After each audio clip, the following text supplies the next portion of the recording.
El que m'agradaria dir sobretot és que no us faci por fer carreres o FPs TIC. És difícil, sí, no és algo fàcil, no és algo que et regalin, però necessitem dones amb ambició, necessitem dones que formin part d'aquest canvi.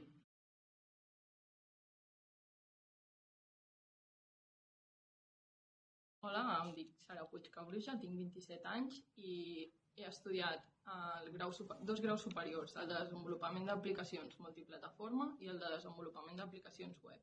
A més, ara estic estudiant la carrera d'Enginyeria Informàtica i tinc dues feines. Treballo a SIARC i a Fempro Comuns, que és una cooperativa on desenvolupo projectes en Internet de les Coses.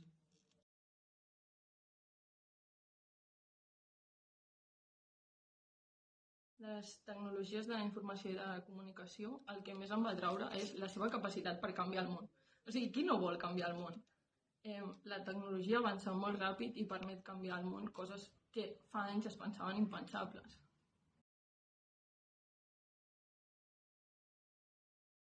La meva experiència en la formació professional en les TIC ha sigut meravellosa, ha sigut molt agradable.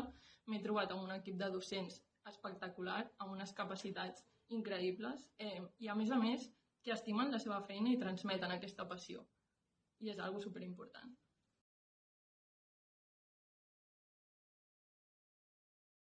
El que em va portar a presentar-me als Premis Tonatic potser és una mica trist, però és la necessitat que tenia intrínseca de tenir referents femenins, però a més que fossin tangibles, perquè és molt bonic veure algú per la tele, una dona brillant, espectacular, però et queda molt lluny. Llavors necessitava alguna més palpable, alguna que pogués trobar al meu dia a dia.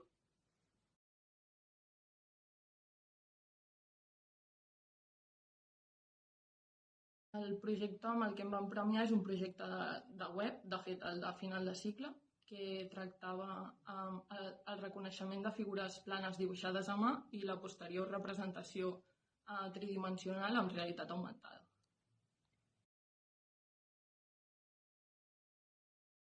No, de fet, vaig trobar feina mentre estava fent el grau.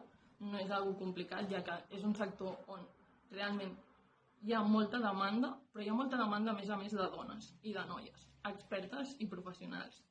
Així que us animo a estudiar carreres o graus TIC. Efectivament, treballo on vaig fer les pràctiques, ja que la FP et dona un gran ventall de possibilitats i realment no tens problema perquè, com ja he dit, és un sector que hi ha molta demanda.